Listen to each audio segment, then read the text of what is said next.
Welcome to Simply Sarah. I am Sarah Stockham, your host. I am so pleased that you are here for this particular conversation. In this space, we gift energetic tools every single time that we're together. And today will be no different than that. She has done so many different things. She has lived around the world. She has been part of the military as a support person. She has had her own background in radio. She has her own show called Speaking with Sher. Sher, we are so pleased that you have taken the time, that you've made the time to be with us, friend. Thank you. Thank you so much, Sarah, for having me. I'm excited to be here and to join the conversation. Absolutely. Just give us a little bit about your background. What brought you to radio? What brought you to where you are today, friend? It's a funny story. When I was about 6 years old, and I'm going to date myself a little bit. I grew up in a really small town in southern Minnesota with a family.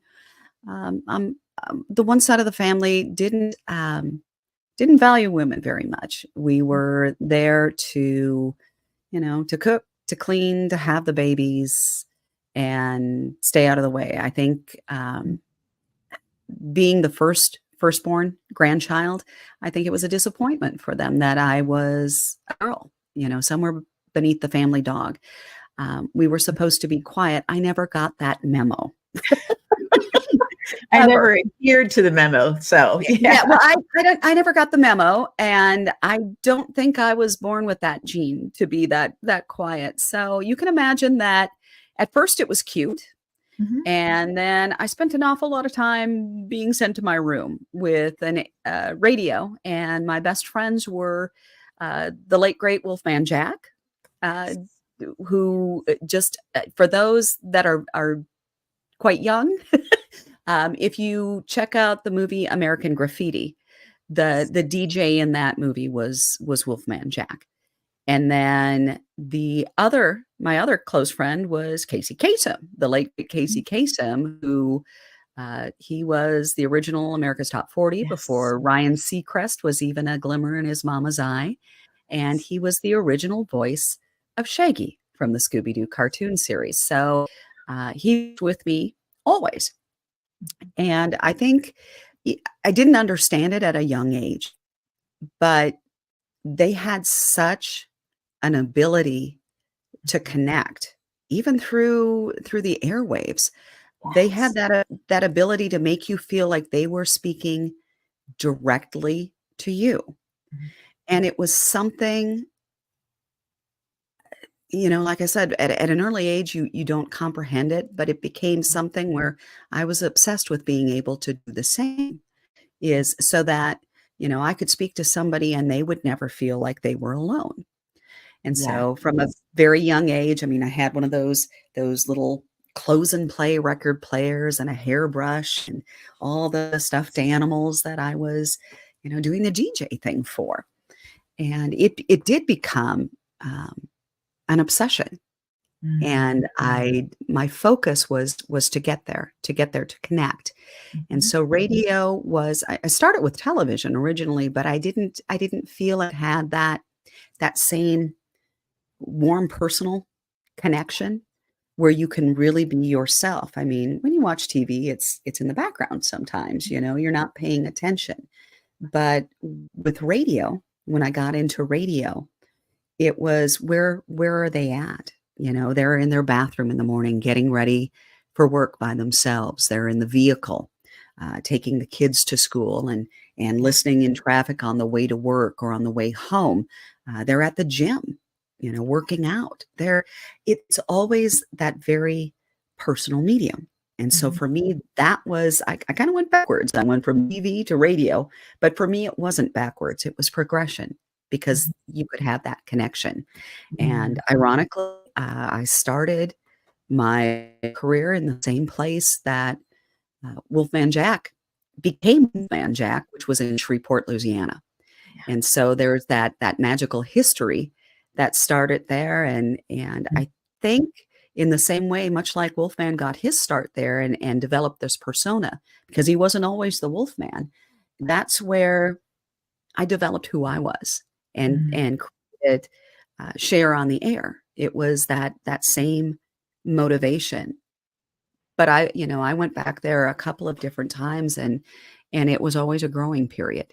yeah. And I don't think I'd be where I was with founding the company, with speaking with Cher, or doing any of the things had it not been for that same journty. It was my own journey and overcoming obstacles, much like, Mm, Wolfman did.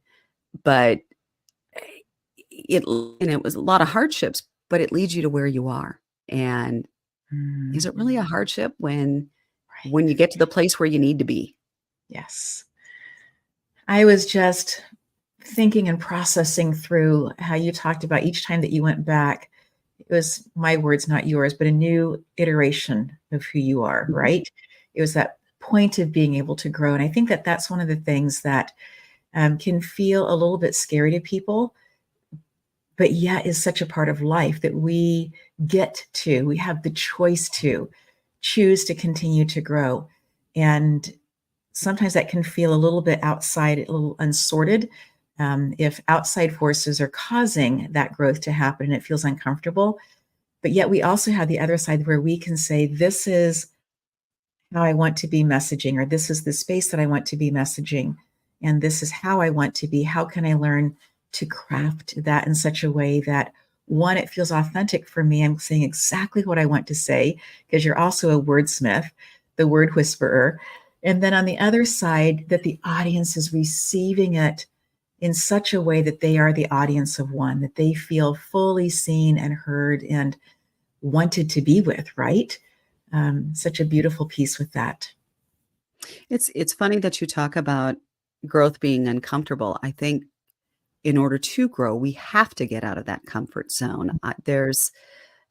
There's been studies done that if you remain comfortable Mhm. and you don't challenge yourself or have difficulties and obstacles to overcome, the brain begins to atrophy. It Yes. literally shrinks. Yes. I think so many people, as we get into adulthood and we have our experiences, and as we get older, we're looking. We talk about wanting the pursuit of happiness, and I think Mhm. it's more the pursuit of comfort. Right. Comfort does not equate to happiness. Look at how many people are in their routine and they're comfortable with their routine, but they're Mhm. miserable. I think Right. the true path to happiness comes within the challenges and those struggles and those obstacles and that Mhm. feeling of discomfort. I don't think you can separate happiness from the discomfort. I Mm. truly I honestly and truly believe it, and I think if you can embrace the concept and understand Yes. as you're going through a difficulty, that this is just one step closer to Mhm. bringing you to that moment of happiness, it makes Mhm. it easier to get through. It absolutely does. And the word that I like to use is the word optimal, because I can Mhm. be playing a piece of music that is a very, very sad song, and yet I want to be able to play it optimally. I'm not going to try to play it happily, right? But optimally. And that discomfort is helping us move towards a place of being a new version of ourselves. Um, I'm just kind of processing through right now, thinking about a dear friend of mine who is 38 years old, eminently ready to give birth to her baby, right? And Oh. that in this whole process, she is wanting to have a midwife. She's been working with the midwife. The idea that that compression as the baby comes through, right? All that pressure does things that helps the baby to be able to come into this world. It's not comfortable for anybody, but yet it's part of that process of truly birthing something into a new world, into a new space. And it's just interesting how you were talking about the uncomfortable part, and that was what was coming up for me. So you were in a family that was not saying, "Oh, Cher, please do media, please do television, please do radio." How did you deal with um, having a family of origin that wasn't um, rallying the pom poms for you and your journey? My mother was always very, very supportive, even though she might have been unsure. And I didn't realize, she never shared it with me.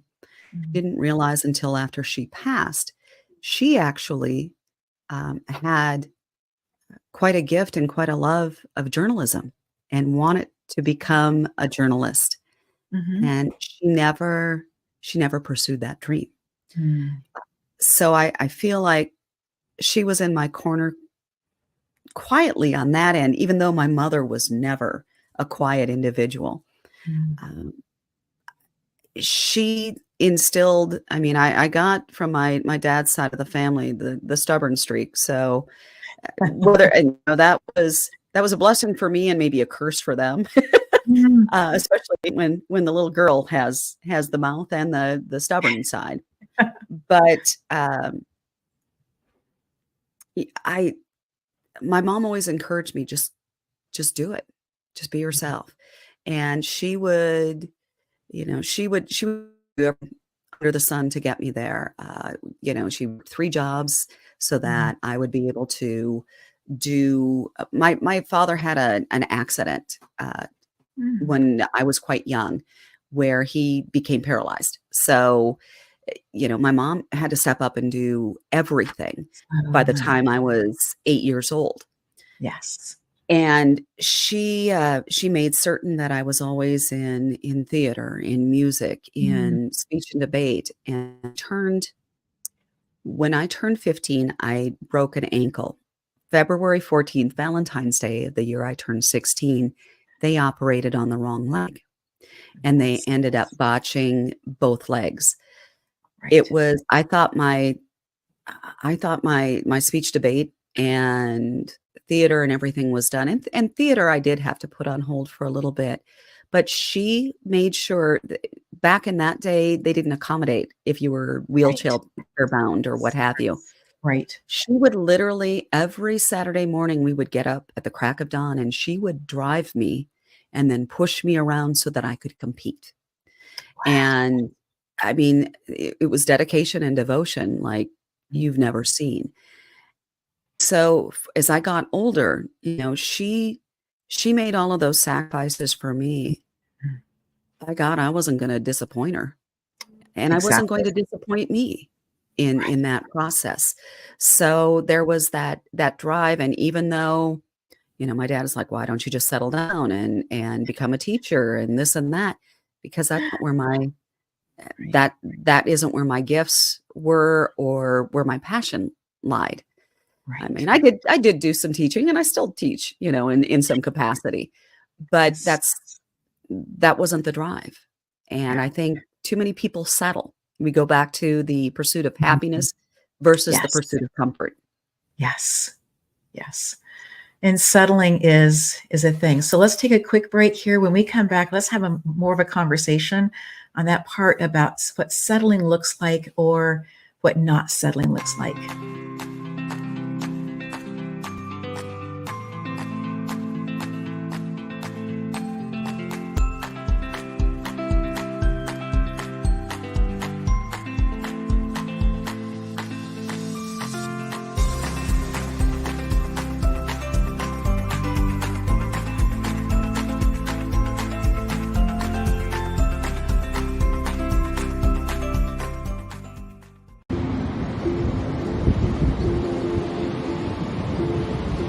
Hi, I'm Michelle. I am the founder and owner of Lamano Art.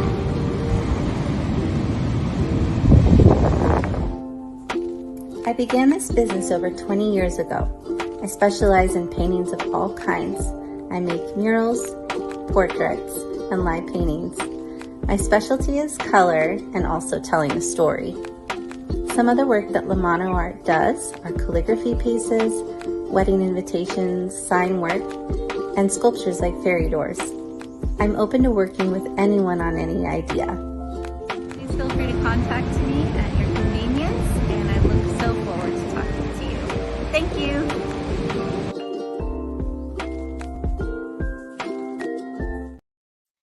I love working with Michelle. She's easy to work with. She made what's behind me here. I said to her I had some ideas, and as we worked on that process together, she really is a color girl. She loves working with colors, and I'm just so grateful for Michelle's expression. As we're having these conversations with Sheral, yes, we call her Sher, and I love the speaking with Sher part of it. When we talk about settling, or choosing to feel comfortable rather than moving and pursuing happiness, what are the things that happen in a person's life that you have observed? We we tend to settle because, at least from my perspective, as you know, I married, I had children, and went into different things. We, at least for me, I found pressures of fitting it all in. You don't want Mhm. to. I think from an early age, we're taught that it's selfish for us to want to pursue our dreams and our passions. And so we put things aside Yes. because we feel it's a selfish. Mm. And then from a perspective of being a woman, a wife, a mother, a partner, it's that nurturing side that I know that it almost becomes a dirty word to say nurturing now, but we do have a nurturing side to us.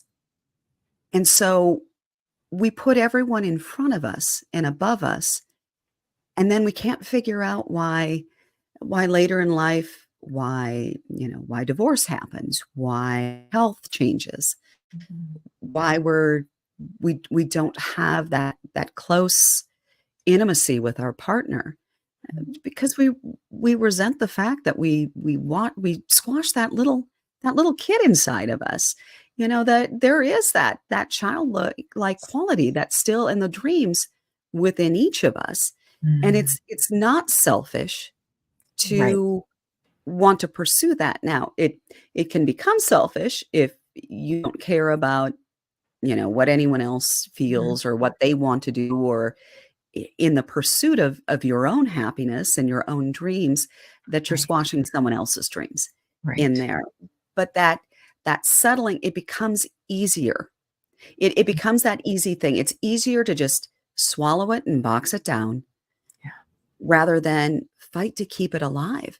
And it, Mm. it does become a fight within yourself, sometimes with others. You hope it doesn't become something that erupts. You have to find that balance, and you have to find the way to discuss it. I know, with my situation, my husband and I, actually, we've married each other twice. Mhm. We took a 3.5-year hiatus where we were divorced, and it came down to, um, he had a high profile career in the Air Force as a pilot, and I had a high profile career within radio doing morning shows. And so you can imagine there were two very strong alpha personalities Mm. that wanted to go, and we were young, and he didn't have a choice in the matter of where he was. Right. I wanted to keep moving on and growing and getting better, but one of us had to be there for our children, Mhm. and he couldn't be. If the government tells you you've got to go somewhere, you've got to go. Yeah. But there's that started to build, and Mm. at the time, I don't know that I saw those. I didn't understand what was happening. There just was that tension and that friction. And I Right. think when you're aware of what's causing it, and a lot of times it's because you put everyone in front of you instead of yourself, instead of taking care of you and finding a balance, that you don't have those proper conversations and relay and find the path forward. There's Mhm. always a way forward. It's just Oh. a matter of that's why speaking is so important to me. It's that communication and that connection. And there's a different way to communicate with everyone, a different place, a different Mm. time, a different language, even for the same person. It's not always the same. And I Yes. had to learn that the hard way. Mm, But the marriage is thriving now. It's better than it's ever been. But we had to go through that struggle and that time apart in mm. order to find that again. In that space, what was it that brought you back together? I always loved him. He was always the love of my life. Um, we when we divorced, our daughter was just over 3, and he's a phenomenal father. I didn't want to, sometimes when you have a split, you play one against the other, and you put the child in the middle. And we actually wrote it up in the divorce decree that we could not say a disparaging word about the other in front of our daughter, and we wouldn't allow anyone else to say it in front of our daughter. So we would go back and forth. We had joint custody and such, and discuss things. And I had time to become comfortable in my skin and do some growing. I had never taken the time to figure out really who I was outside of either my family of origin or as a wife or any. I never knew who I was. I didn't know who I was unless I was with someone.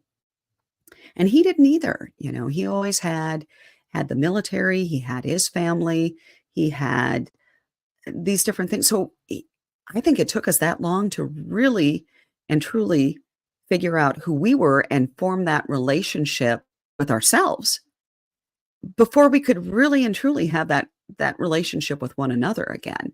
So many people jump in when they're young, and the experiences change as you Yes. go through time. And once again, you settle. You think this is how it's supposed to be, rather than exploring, okay, why do I feel like this? What's deep down? And it's not always someone else that's the cause. Yeah. Often the causation is ourself, because we haven't taken the time to really get down to the bottom line of what makes us tick. Who are we? What are our goals? What are our dreams, our loves, our passion? And so part of communication comes with finding what your true voice is as well. Mhm. I love the Australian idea of a walkabout where a person goes and they just spend time with themselves, right? And I found that for myself that there was a point in my 20s that I lived completely by myself, and it was a difficult time for me. I was going through many different things, lots of changes, and yet I look back at that time as being so solidifying for the rest of my life because I got to know who I was. And I lived in a converted garage. It wasn't anything fancy, right? I was still teaching, I was doing all of those things. And yet, as soon as the bell rang and I finished what I needed to in the classroom, I would go home and I would have this quiet time with myself. And CDs were just beginning to come out. And I had one of Sarah Brightman singing, and just loved her voice. She had done Phantom of the Opera, one of the first person to do that part of it. And just listening to music, I can still hear a song that I listened to during that period of my life, and it just brings me right back into who am I, what am I doing in a good way, and how am I impacting the world in a good way. And so I think that you're absolutely right that having that inner walkabout, whether you have to remove yourself from other people or however you choose to do it, having those periodically through our life, I think is such a Oh yeah. deeply important thing. Yeah, I mean, you do. I like to do them. I like to do them quarterly at this point, Mhm. because there is such a huge amount of growth that takes place that you don't even see. Right. And it's kind of, I mean, this is going to be a weird reference, but it kind of, this is what's coming to me. It's like the snake shedding its skin. It, Right. or the hermit shell, or the hermit crab outgrowing its shell. Yes. You that might be a nicer one. The hermit Tell me crab more. outgrowing its shell. But they can't Mhm. thrive. They have to, they are growing. And Got it. if you were to stay in that, Mhm. you stunt your growth. You hurt your health. Yes. Sometimes physically, but definitely mentally, emotionally. Yes. And you've got to shut off all the things that you don't need anymore and move on to the next bigger and better thing.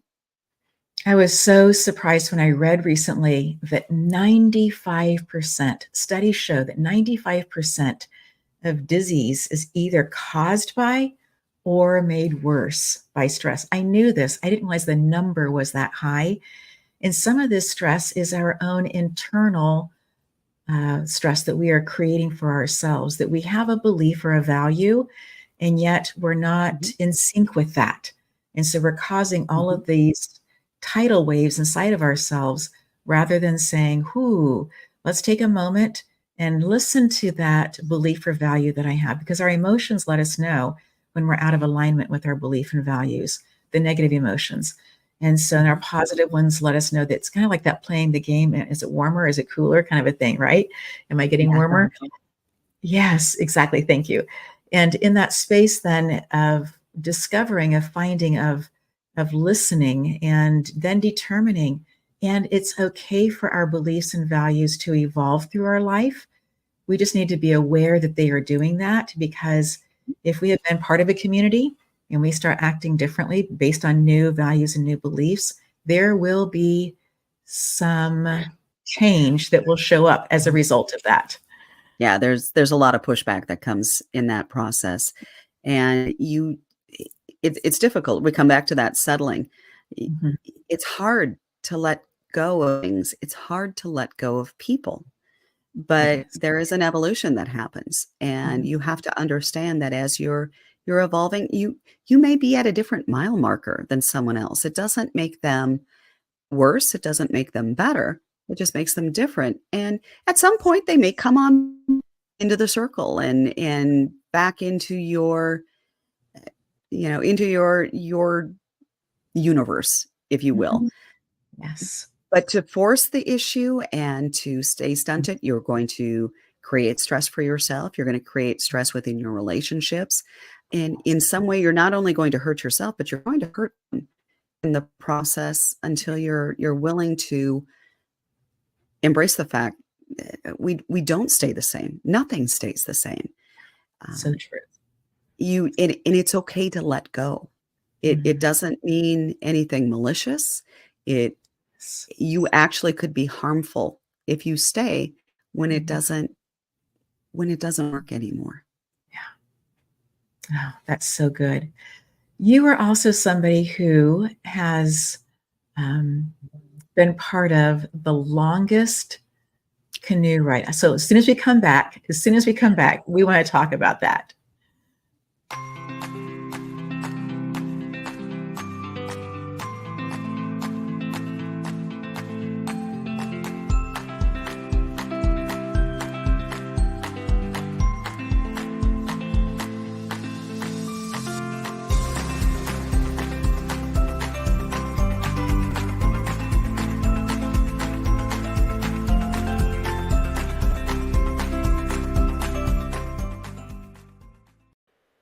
Hi, I'm Sarah Stockham. Recently, we were doing some renovation work, and as we were doing all of the decorating, the color blue, specifically cobalt, kept showing up for me in different areas in different ways. And I thought, what I really want is a signature piece that is in cobalt.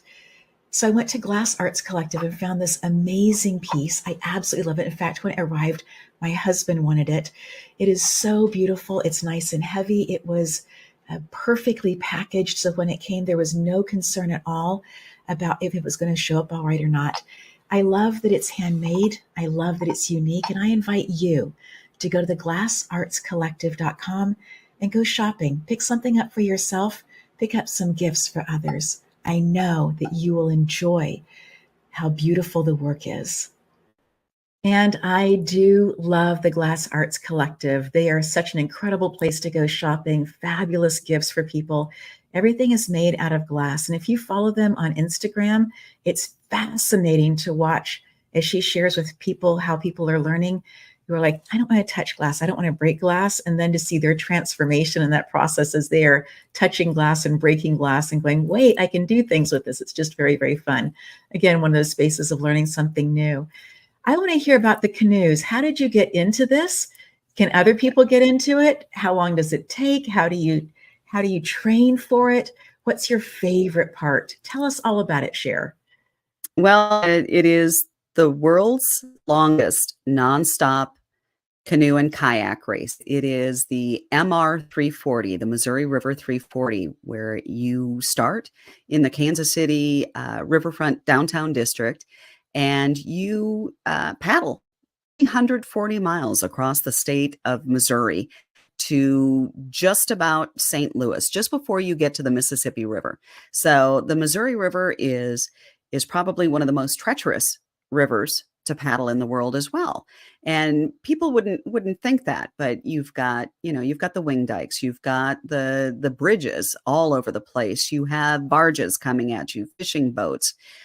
We do this in the hottest part of the summer during a full moon. We have, as individual paddlers, you have 86 hours to complete the 340-mile journey, and you have to hit certain checkpoints or you'll be disqualified. There's what they call a riverboat coming in at a specific time. So this year, this will be my third year doing this. It will be the third week. I think it's the third week of July. And it starts on a Tuesday. It ends on a Friday. And there isn't really any sleeping involved. There are some people that do it. But, you're going in the hottest part during a full moon. Last year was actually the first year in 18 years that had to end the race early because the weather was so severe, someone would have died. So the organizers made absolutely the right call. The clouds moved. We had sustained headwinds probably around the 30-mile-an-hour mark, where if I stopped paddling, I would actually blow upstream. That's how strong it was. We have experienced severe droughts, so we didn't have much of a current going on. You're paddling as hard as you can to maintain at least, the 6.5 to 7 mile an hour speed just to make it and finish without being disqualified. You've got the extreme heat. You have to worry about, staying out of the way of debris. I think we had tornadoes, we had hail, we had the lightning storms, cloud cover, severe flooding. They finally called it when full-sized 30-foot trees were coming at us in the river. It was a nightmare. We made my paddle buddy, who is one of my podcast partners, gentleman that he just goes by Kip. I think we're crazy. I mean, we were being hailed on, and the first night last year, we found a group of new paddlers that they didn't know what they were getting into. And this poor gal, I looked at her paddle. She was like this. She was shaking. And I just looked at Kip and I said, we got to bring him in. We got to get him. We got to get him to the next ramp. So we formed a little pod, and his job was to, look specifically for any sort of debris or hazard in front of us. And we had no full moon. I mean, it was full blown cloud cover and all the lightning. And to keep the kids, I think we had a gaggle of about 6 or 7 of them. Keep them, talking and calm while I was watching the weather and watching our speeds and the GPS, and would periodically just say to him, we got to get them moving faster. We got to because there was a huge storm that was a tornadic producer coming our way, and we needed to get them to the ramp before that would hit. Yes. And we did, but it was a lot. I mean, this will be our third year. So our first year, I managed to finish it at the ripe old age of 52 with autoimmune issues and everything else. I did it in about 80 hours. And I'm not looking, to win any medals or anything like that. I'm competing against myself. Yes. So last year I did it again, and we were on track to do probably, I don't know, we probably would have done it in about 70 hours last year, 70, 75, had the storms not moved in. This year decided, how hard can it be? So we have decided to join a dragon boat team. Yes. And so there will be 12 to 14 of us. I don't remember how many, that we're looking to do it in 45 hours. Wow. Yeah, 340 miles Yes. in 45 hours. So how do you get into it? I don't know. I referenced I had the wrong leg operated on the Right. kid, and it messed up my ankles. So I always wanted to do something big by my 50th birthday. I wanted to do a marathon. I can't with my ankles, and I'm not exactly built for speed. I'm 5'3", and I'm just about as round as I am tall. Mhm. That's a whole other story. But I could get my butt into a boat and I could paddle. I Yes. grew up in southern Minnesota, so I was pretty used to the water, Yes. and went with my husband and our daughter. We went on a cruise to Hawaii, and I discovered the joy of sea kayaking with the sea turtles and everything in Maui. And that's when I went, I like this. I can do this. So we got Yes. back home and picked up a recreational kayak, and we started doing more and more. And it was my husband that discovered this race. And he went, this is happening here.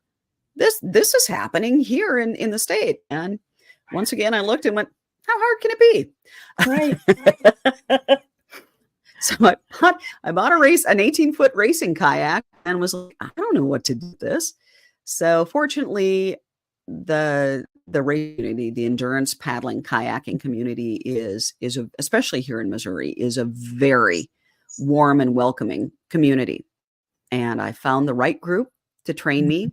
It took me about a year and a half Mhm. of proper training to learn how to read the river and how to paddle properly without, tearing a rotator cuff or injuring, Yes. and how to handle it, how to do night paddles, to deal with barges and barge wake. And then I raced it. So anyone can do it, but you see a lot of these young men who spend a lot of time in the gym, and after about 40 miles, they're done. It's not even so much the physicality of it. It's more the mental toughness. Yes. And overcoming, we talked about the divorce. We've talked about some of the struggles I had with the family and in the career fields. Radio wasn't exactly a safe spot for women back when I did it either. You overcome all of these different things, and there comes that little bit of stubbornness and who are you? What are you figure out what you're capable of. And one of the things that I always like to say is there's more in the tank than you think.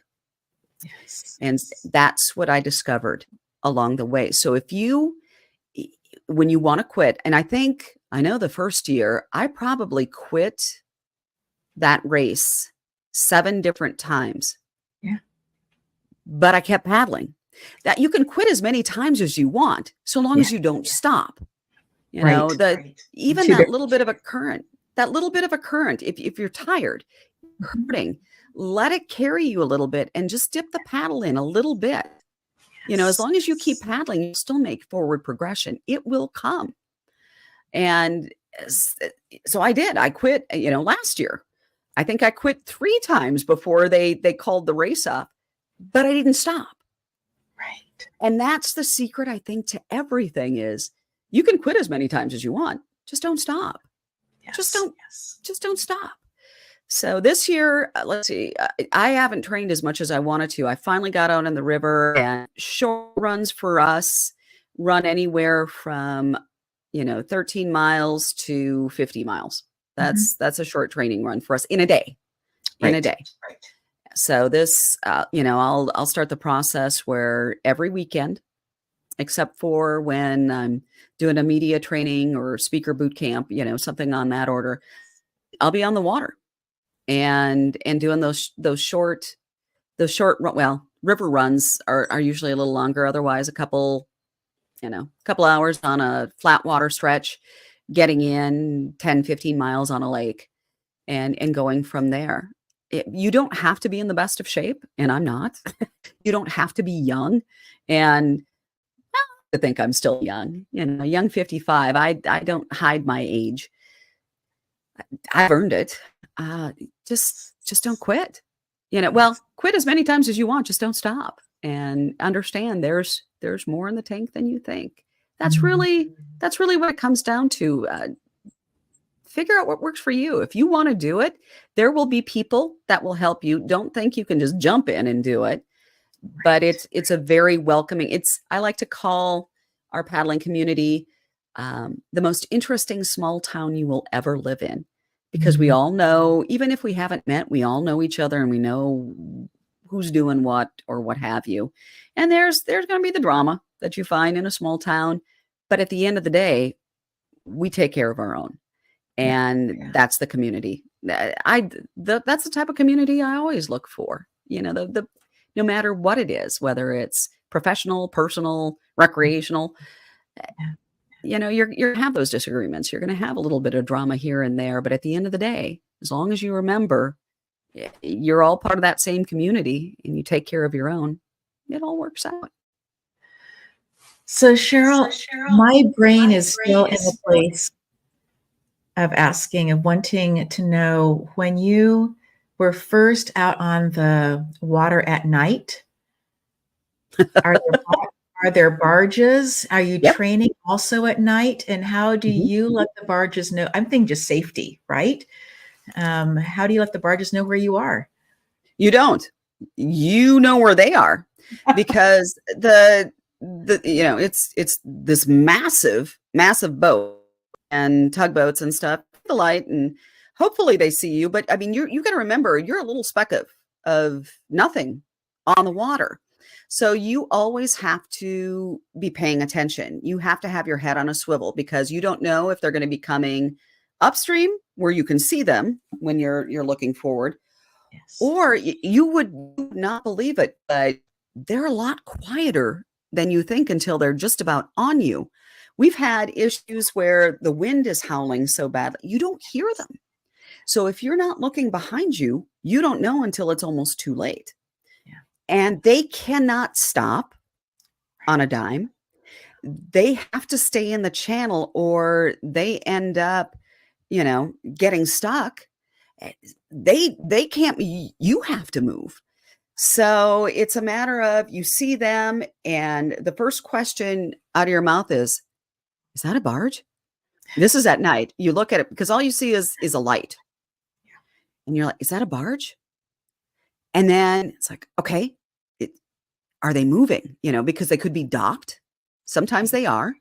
Other times they're moving. And at night, it becomes an interesting. So you have to really be gauging. And I would always say, I play it on the side of caution. Move, if you can, either to the opposite side of the river, so you're not paddling in the channel anymore. They have the right of way. And if you want to test that, you'll find yourself under a barge, and you will not live to tell about it. Right. And unfortunately, every year there's somebody that decides to play that game, and they'll either, go under a barge or a sand dredger, and you don't find them. You don't even find unfortunately for the families, you don't even find the bodies. Right. There's the Missouri, if you don't respect her, she'll take you. Yes. And like last year, I think we lost 3 last year. Not during a race, fortunately, but, during the season. Yeah. So you have to be mindful. I wasn't kidding when I said it's one of the most dangerous rivers to paddle on. The Mississippi is much easier than the Missouri is. So the first time I went out, and it was going into daylight savings, and we didn't plan for it. We forgot. So it got darker an hour earlier than we had planned for. Yes. And there were 4 of us. There was myself, another individual paddler, and then a mother-daughter combination in a tandem canoe or a tandem kayak. And the gentleman who was the seasoned paddler that I was out there training alongside of looks at me and said, "I don't have lights." He didn't have his navigation lights, and you are required to have navigation lights. So I did. I managed to get them on, put them on, and suddenly my first night paddle, I'm leading them to the ramp. And I had never had any experience with barges either. So my first experience dealing with a barge and the barge wake, to give you an idea, it's like massive rolling ocean waves coming at you, big, two waves, but not just in one direction. Imagine if you were in a washing machine and it goes back and forth because it hits both sides of the shore and then bounces back at you. So Yes. there's no way to really turn into it. You have to, once again, just keep paddling. So it's night.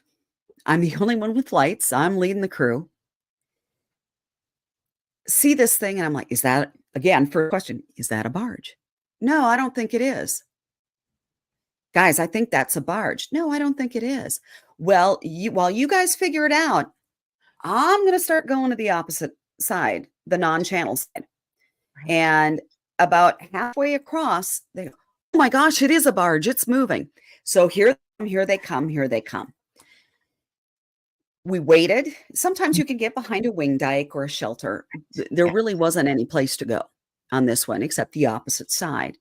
So it gets past, and here comes the wake. So I'm learning how to paddle barge wake at night for the very first time. Leading. You go, girl. I won't lie, I was in a panic, but you get to the point where it's like, okay, either you do this and you just keep paddling, or you're going to die. If you don't keep paddling and you don't keep your wits about you, those people that you're leading could die. So you get into the zone. It's do or die.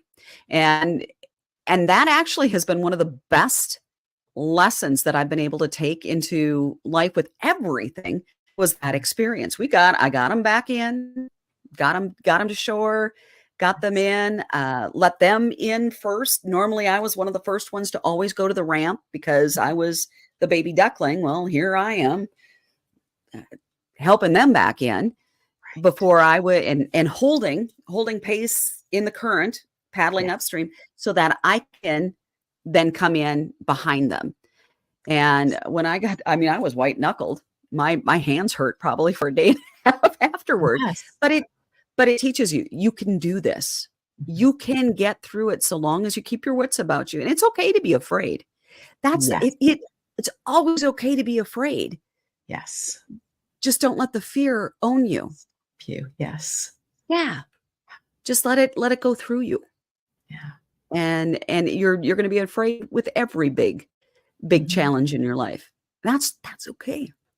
Yeah. That's normal. If you're not afraid, that's when you're going to make that mistake. That's so true. Yeah.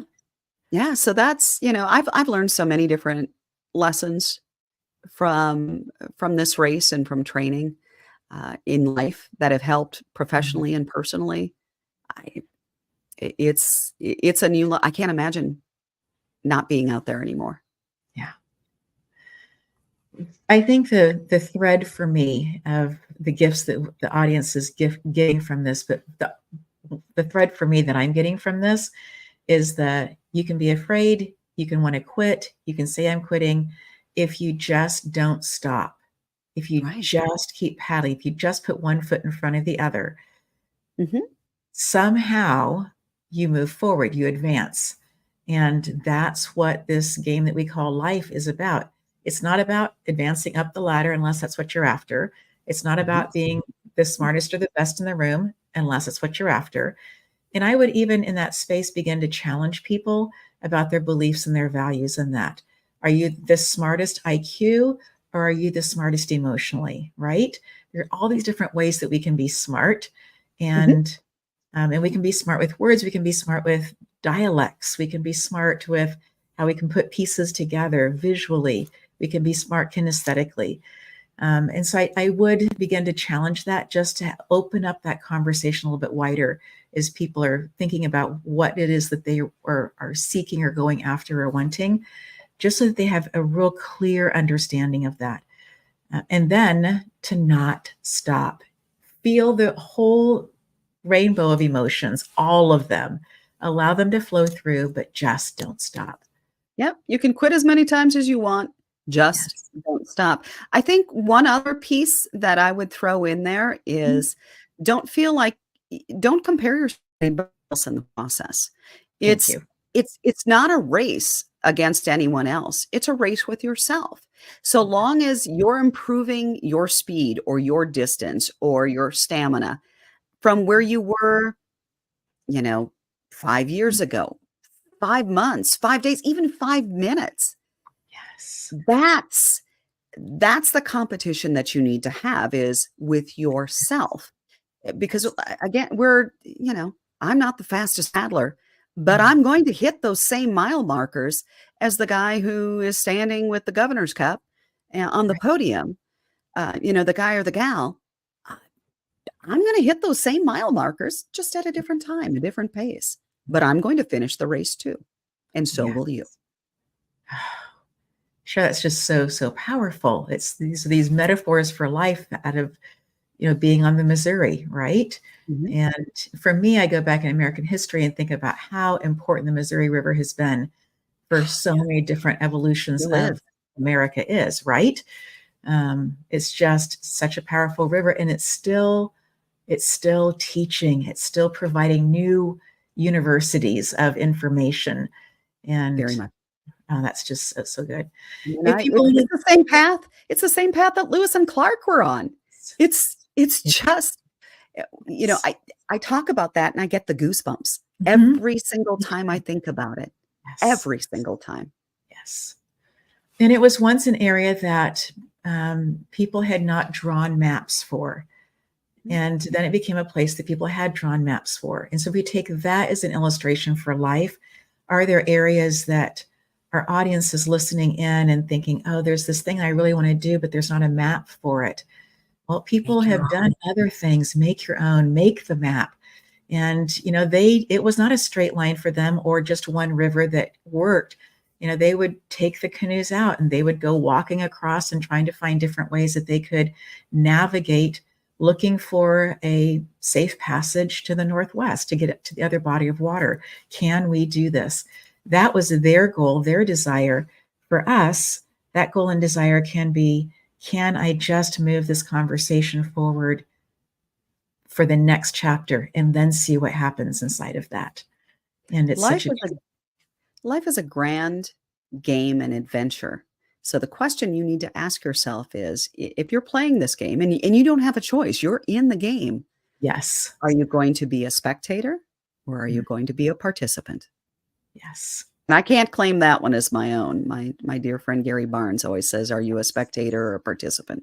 So I got to give credit where credit is due there. Yes. It's a Garyism, as we call them, It right? is a Garyism, just like just keep paddling and there's more in the tank than you think. Yes. We tend to have our own isms, don't we? We do. And they come from our life lessons. So as we are getting ready just to wrap up this beautiful conversation, is there something that you would like to reiterate? Just a nugget to leave our audience to ponder. Don't be afraid. It's okay to be afraid, but don't let your fear stop you. It's not a race with anyone else. It's with yourself. Take that time, whether it's, picking up a paddle and doing a crazy race like I do, or just picking up in a conversation with a stranger. There's always something to be learned and something to be gained, even in the most difficult or uncomfortable of conversations. But that's what the power of of a conversation, somewhere in a 5-minute time span, maybe less, you're going to have something that you can take, and you may not agree, or you may end up agreeing wholeheartedly, but there's something in there that's going to help you grow. And growth and discomfort is your path to happiness. Don't be afraid of it. Embrace it. The beauty is in the discomfort. Oh, so good. Will you come back again in the future, friend? Oh my goodness, Sarah, I would be delighted. Thank you so much. This has been so much fun. I would love to come back. Wonderful. We will make it happen. Oh, thank you so much. And to the full audience, we are so grateful that you have invested time in yourself by being here, listening in, pondering. And I love this idea, this concept of quit as many times as you want to, just don't stop. And that's what